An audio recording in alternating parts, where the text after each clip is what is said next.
I'd like to introduce myself. You can see that the program. I'm Michael Hough, the immediate past president of the Royal United Services Institute, New South Wales, and I'd like to again thank you for your focus and attention today. My role today is roughly equivalent to the role of the appendix in the human body. At best it can do no harm, and at worst it should be removed as quickly as possible.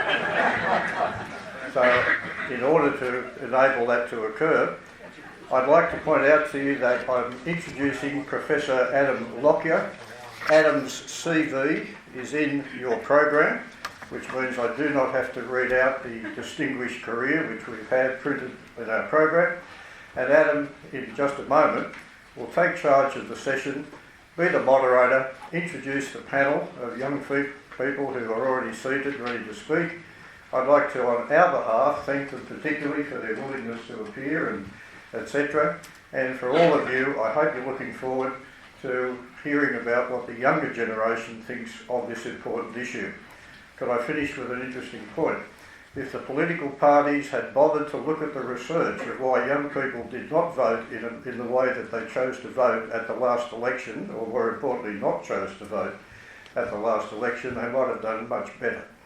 So I'd like to hand over to Professor Adam Lockyer, the moderator, and the young people who will give us this session. Thank you.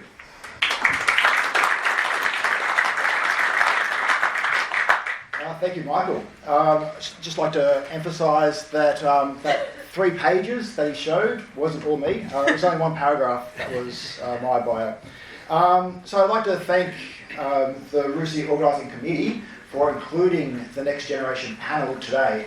I always find that coming to these events and listening to distinguished orators like Professor Lay this morning, I always learn something new.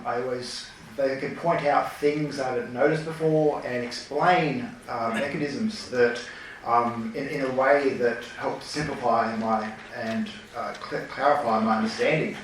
However, when you listen to younger voices, sometimes you can have your entire worldview flipped because they are approaching the world in completely different ways. They look at the topic of the day from a different angle, and it can really just shatter your whole paradigm about how you're viewing a problem. So I'm really excited about joining the panel today, and we've got 4 great, outstanding young people to speak with.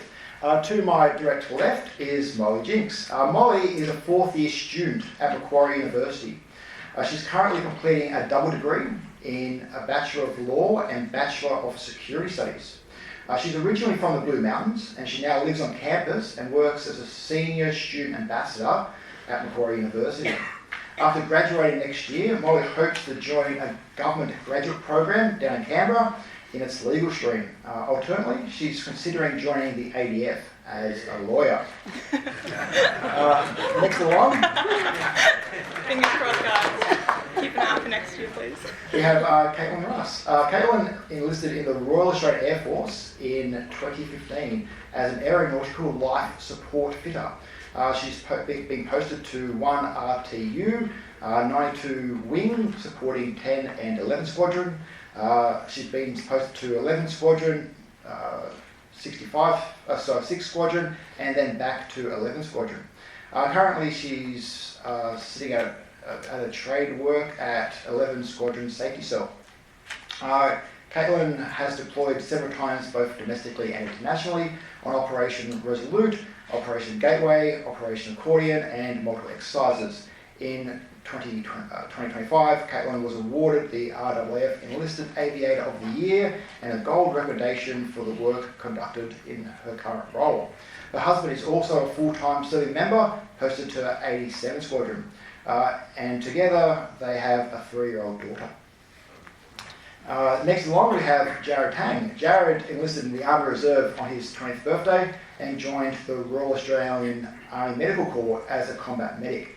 In 2023 he began officer training and is now lieutenant serving in 217 RNSWR as an infantry platoon commander. In his civilian career, Jared is studying medicine at the University of Notre Dame. Finally, on the panel, we've got Lucy Perrison. Lucy is currently working as a part-time teacher's aide and IT support officer. She's here on the panel today to share her own personal experience with the recruitment process for the ADF, which includes both the highs and lows that she's encountered throughout the journey. So thank you, all of you, for joining us today. So I guess I'll begin with the $1 million question. Let's cut to the chase. And I'll ask the question of, well, why is it that young people may not be joining the ADF in the numbers that we require? What are the headwinds, what are the challenges, or what are the disincentives with joining the ADF? We'll just walk away on the panel.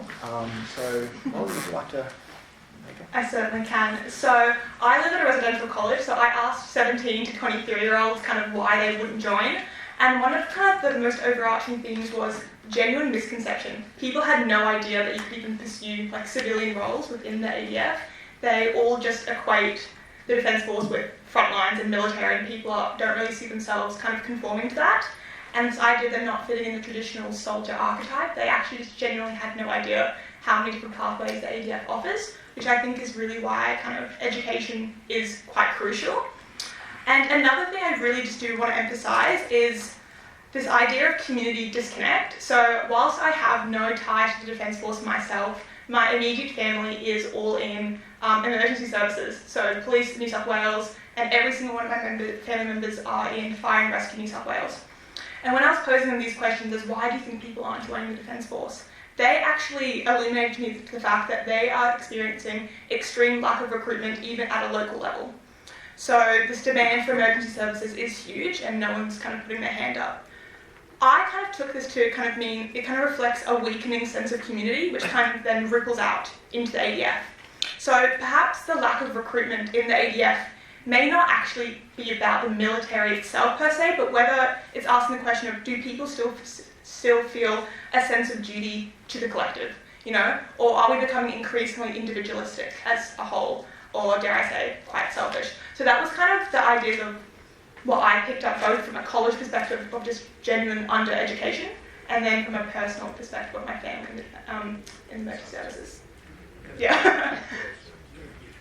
All right, mine's definitely not as an educated response as yours. But I think from my perspective, working in the RAF full time, from the inside looking out, I should say, I think that the main reason that people are choosing not to join the Defence Force is that sense of country and sense of service has been lost with generations moving forward. So I enlisted not that long ago, only 10 years ago, and it seems within that 10-year period from then until now, that sense has been lost and has been diminished over that time. So the people that are currently serving, the younger generations that are serving at the moment, I'm flattered that I'm considered young, so thank you so much. The younger people that are in at the moment, the attitude that they have, and even the ones going through recruiting at the moment, the attitude that they hold and the attitude that they possess is what can Defence do for me, not what I can do for the country. So as soon as they enlist or choose to enlist and realise that there's an actual inherent requirement of service and there are things that you need to do and lay down for your country, that's not what they want because it doesn't benefit them as an individual or doesn't benefit their interests, if that makes any sense. So I'm not saying that that is everyone or that is the way that everyone is perceived or the way that everyone is wired. I'm a very old soul and a very patriotic person, but I think that from looking at the changes within even the last 10 years, it appears that that sense of self and sense of country has been lost and diminished. So thank you to the RUSI institution for having me. So you narrow it down to sort of three broad reasons. The first being the perceived loss of freedom or individual liberties when joining the military. So, for example, deciding what you want to eat today, what you want to wear, what your scheme of maneuver daily tasks are to do, are usually dictated to you, which is part of it. But I think the remedy to that is that it's serving a greater purpose, and it does mean that you're part of a bigger picture. Which is something that we should try and definitely promote and sort of sell to the general population, that though you are giving up certain individual freedoms, for lack of a better term, that you are actually gaining so much more in serving a country and helping others. The second is perhaps the perceived difficulty of the job itself. Coming from the infantry, not showering for 2 weeks, eating rations out in the field, and waking up for not getting much sleep. A lot of people think that that's something that's unappealing again, and something that people feel that they can't achieve. I guess the counter message to that is that it does make you a better person, and for people seeking self-development and challenging themselves and pushing their limits, that's something that can definitely be communicated across to the general public. And third, I guess, is that perceived idea that there's a lack of perhaps career progression or things to do after you finish in defence service, which again might go down to the level of information that we communicate to people at recruiting, for example, the different pathways, going to ADFA, joining reserves and studying on the side, or just all the various things you can do after the military that current veterans are doing. So sharing more about that story might be more helpful for recruiting. I feel like that people aren't joining because they've not heard stories from people within defence. So that's all. I have a last one as well, sorry. I just want to quickly articulate something. Maybe it's the law student in me, but that you actually made some incredible points that I really want to emphasise. I think that there's also quite this perception of quite strict and rigid kind of entry requirements. I remember I was looking into ADFA when I was quite younger. I say that like I'm not 20 myself. But I remember looking at the requirements, and it was like a 3-year contract, and I was like 16 at the time, and I was like, oh my gosh, I don't even know what I want to wear tomorrow. How on earth am I supposed to lock myself into a 3-year contract? So it does seem quite daunting. Like, I understand why it's necessary, of course, but also having such big, and rigid entry requirements, even for other roles, can seem quite daunting from a younger perspective as well. Oh, fantastic. So I want to just flip the coin around now, and we've discussed briefly sort of why people may not join, but how about why people do join?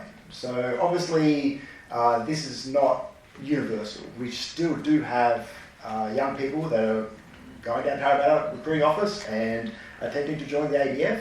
What do you think is motivating them to join the ADF? And are they special, or are they just receiving a different information, or are they having just interactions with recruiters at university? What do you feel is different about those that are those students that are, or those young people that are walking through the ADF recruiting office?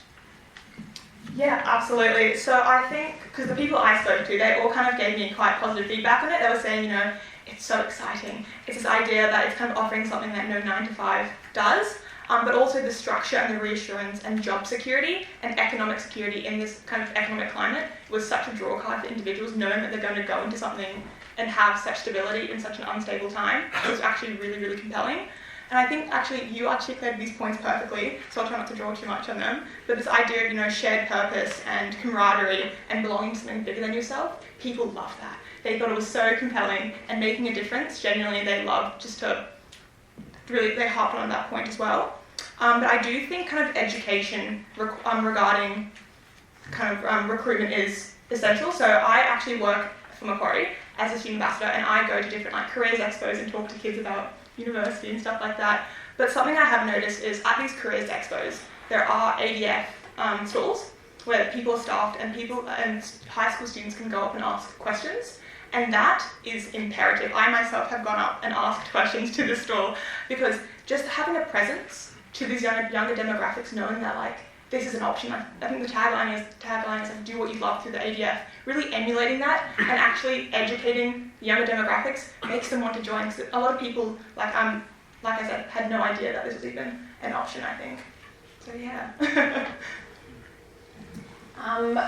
Personally, I obviously did join, but personally, my experience, I joined, I went through university, it was my last year at university, and realised that I didn't want to be at university. So I got to a point in my life that one of my friends actually enlisted. She was the one that opened my eyes to it. It it came down to only a select handful of people can do what I can do. Like only a select few people have been chosen to do what I can do. So if I'm willingly able, physically able and mentally able to do so, I'm going to do it.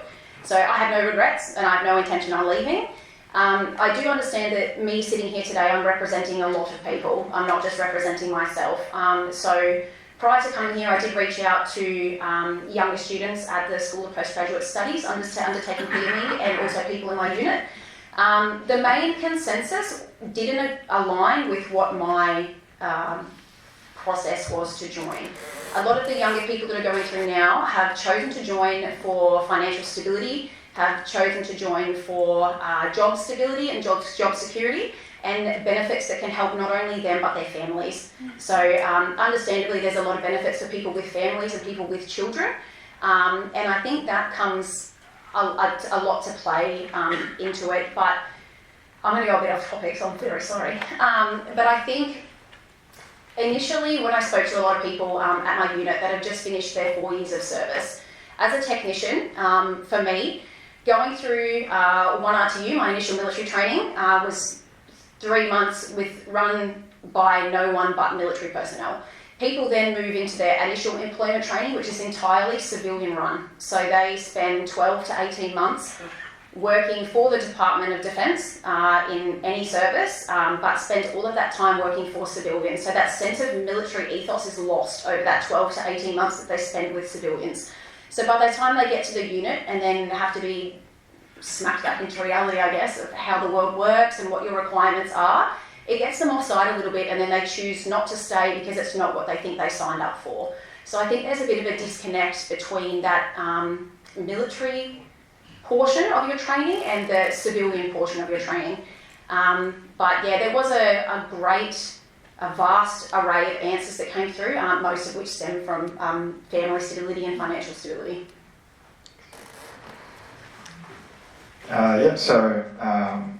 I'll be able to speak from my experience, I guess. So I joined primarily because my dad was an officer in the Singapore Army. We migrated here, and I was born here. So I had that sort of sense of purpose and the idea of serving your country from a young age with my father.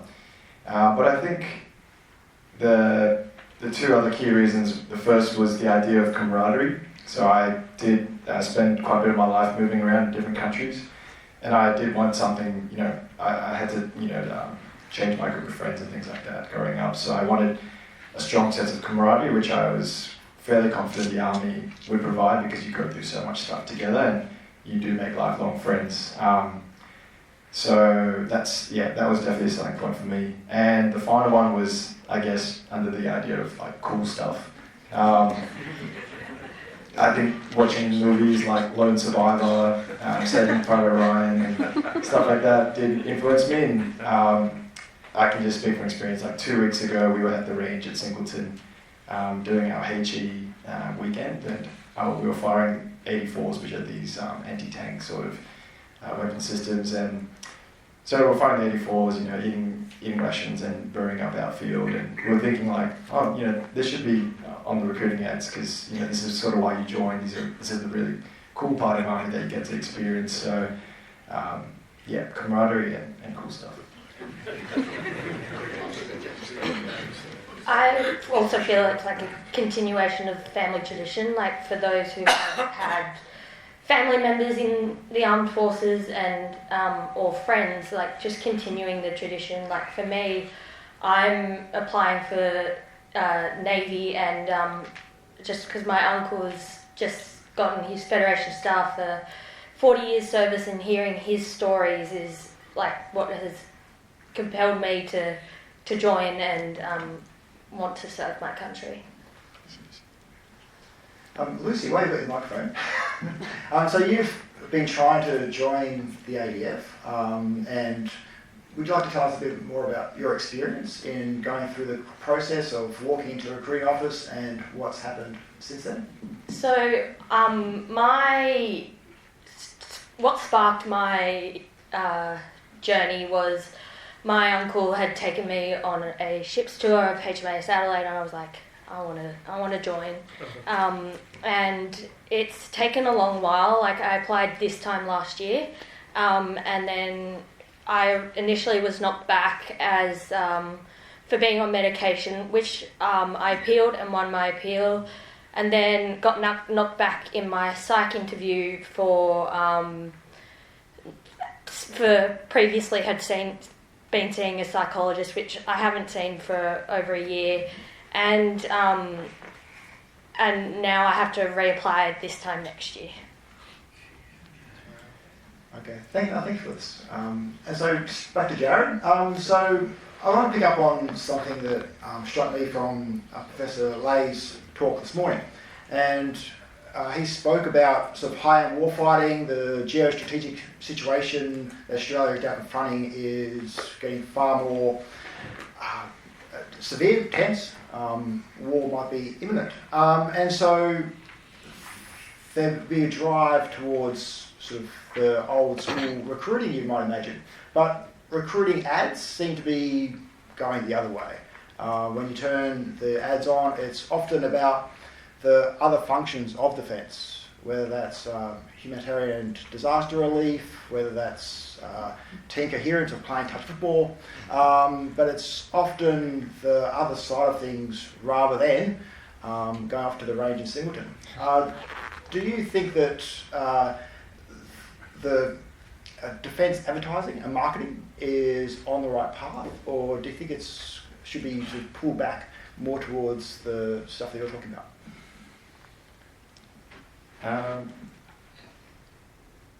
Short answer is I think that the advertising is going in the right direction. The fact that I'm seeing a lot more in the movie cinemas, on my phone, seeing more billboards and things like that, I think I can see that DFR, Defence Force Recruiting, or ADF Careers is trying to push it a lot more.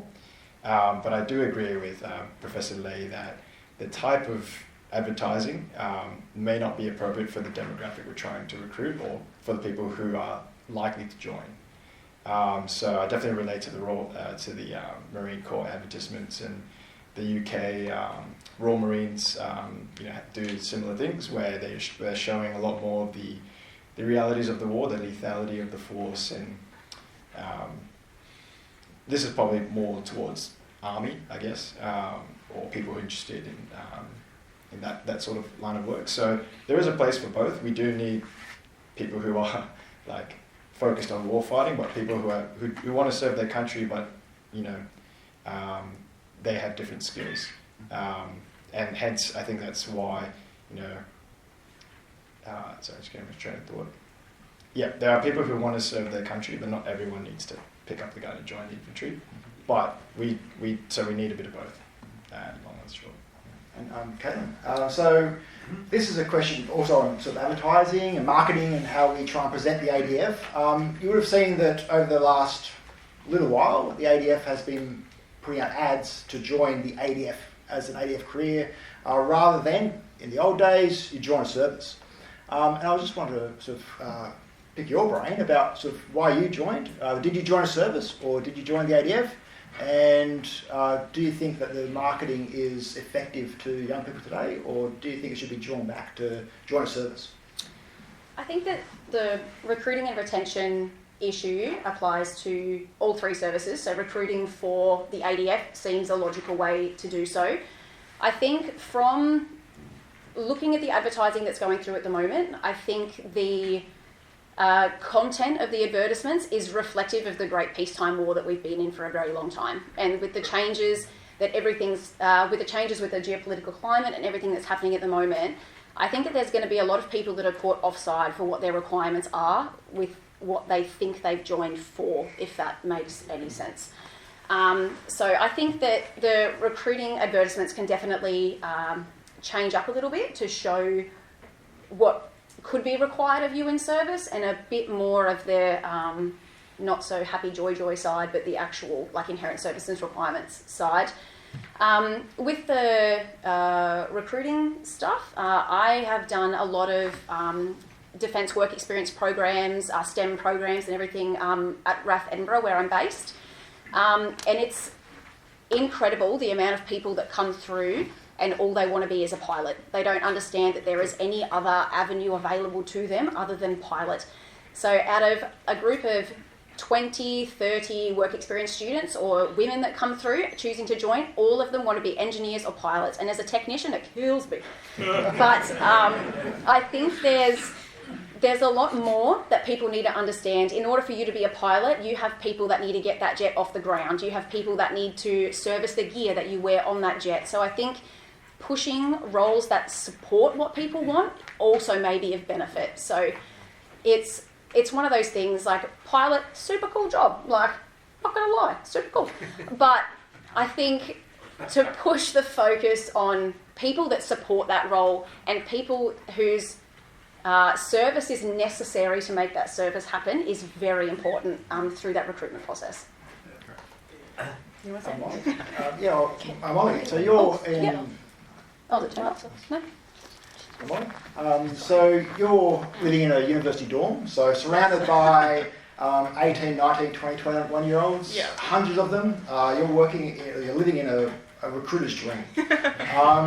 So what would be the one thing that if I was to do a cooee march straight through your university dorm that I could do to muster support for joining the ADF? Yeah, absolutely. So it is very overwhelming living with that many people because, oh my goodness, like you can't catch a break to yourself. But they are really, really good guinea pigs. So when I did ask them these questions, it was really, really great to hear all the feedback. But I have harped on this throughout the whole entire thing, but it's genuinely education. People have no idea what the Defence Force offers. When I would ask these questions, there was honestly such a major shift and like in decline in kind of declining national interests and the sense of duty. People did not really care as much anymore. Many felt that other issues like human rights violations and climate change was more pressing than issues like national security. I kind of equate this with the fact that we've grown up in such a safe country that people think that the status quo is the status quo, it's normal. People don't actually understand what goes on behind that. And this I'm kind of like circling back to your question, but this was actually raised in one of my law classes. I did a unit called Law of Armed Conflict, very fitting, and it was this idea of like sense of media fatigue and disconnection, and that the youth becomes desensitized to worldly issues, making it harder for them to stay invested or become ignited to make a difference, because they're seeing it from their phone. They don't really care. They don't actually realize that it's actually happening in real life. And then conversely, the older people, and by older people I mean like the 23-year-olds, sorry guys, conversely, they were too socially aware. This idea that the ADF's message of like making a difference, to them, that seems unachievable in this climate. It's kind of the antithesis of like the domino effect of like it only takes one to make a difference. They are seeing the opposite of that and they're going, well, my contribution will be meaningless because it's just me. And then overall, there is this kind of overwhelming skepticism in institutions as a whole. It's this idea of, the police and the government in general, so they don't really feel as though it's reflective of their core values, kind of causing them reluctance to get involved in the first place. So, to circle back, if you were to march into Dunmore Lane College, which is where I live, I think it's levelling down with them and saying, this is what we're offering, this is how we can kind of get you guys to do what you want to do in a way that's helping us and kind of making them informed on the purpose and the sense of duty and everything like that. I think really appealing to that and leveling with them a bit and really kind of focusing on educating them what the ADF actually offers. Because like I said, there's such big miscommunication on what it actually means. Oh, great. So in the time we've got left, I'd like to move on to the second part of the puzzle, because recruitment is only one piece, retention is the other big piece. And so for a young person's perspective, what do you think would get them to stay in the service after they've been recruited and they've done their 3 or 4 years? What would get them to stay? What draws them to remain in the service? I think the initiatives that are in place at the moment with the 2-phase retention has worked well. I think that it's addressed the problem with the younger demographic of people. However, it's not necessarily dismissed, but it's removed any... what's the word I'm looking for? It's removed any incentive for people that have served outside of that time frame to stay. So it's from the inside, and there's maybe politics to back it up or policy to back it up. But from the inside, it appears that if you're within that 4 to 7 to 10 year period that they're looking for, that your service and your commitment to the defence is paramount. If you are outside of that 10 years, it's not that you're not valued, but it's your value and contribution means less. Monetarily, it means less. So I fall out that bracket. I fall out the retention bracket because I've done too many years. When you look through policy on our internet sites and everything, what's available to me to retain me in defence is what's available to every member that's in defence. So there's people that are given an exorbitant amount of money to stay. For those of us that fall out, the incentive to stay is discounted housing, etc., which is available to all members. So it seems as though, although you're trying to target a key demographic, which may be the demographic that's bleeding, it may be getting the other side of that coin offside, if that makes any sense. So I think for recruitment and retention, it is working to a point, and there's many other systemic issues within defence or the RAF that may actually be contributing to people leaving. So such things as reporting or overly deployable units that are gone for 6 to 8 months of the year, get people offside, and then that's what they choose to leave. I did reach out to a couple of people, as I said before I came here, and did ask the question, and a lot of times it came back that people chose defence for when they were younger. As soon as they had a family or values or anything that seemed greater than the organisation, so the emphasis placed on that family unit, people chose to leave, because at the end of the day, your family is everything. So that's the route that they've chosen, and I don't honestly know how you change that embedded belief of people. So.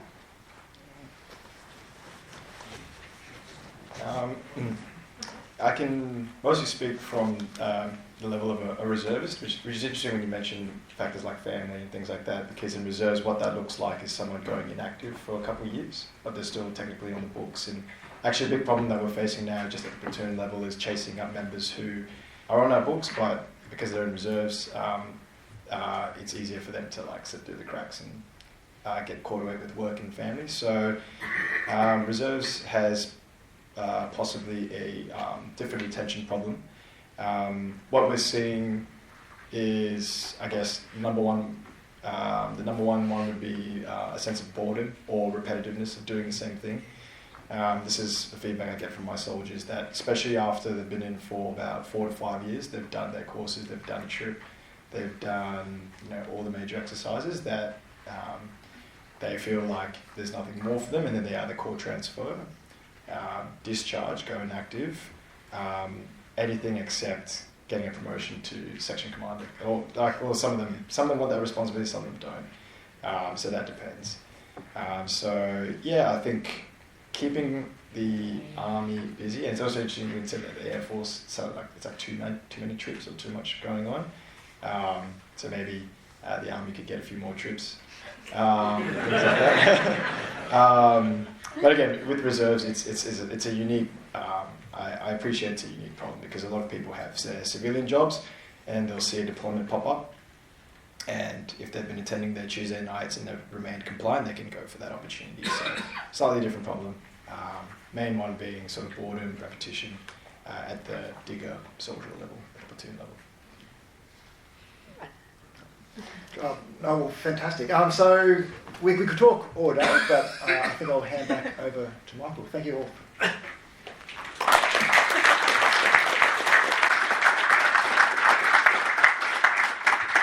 It's my great pleasure to thank Andrew and the panel. You'll notice the subtlety with which I gave him the signal. Look, can I make a very important point? One of the real values of lunch or morning tea or afternoon tea is that I hope you'll go up to one of these people and say, I was really interested in a point that you made, but you didn't make it fully, so could I talk to you about that? I would have thought that our ADF Army recruiting has got a goldmine here to talk to, and I hope that you will have those dialogues, please. Certainly, I was left with many unanswered questions that I would have loved to have heard an answer to in listening to these intelligent, focused young people. Could I, on your behalf, invite you to thank them very sincerely.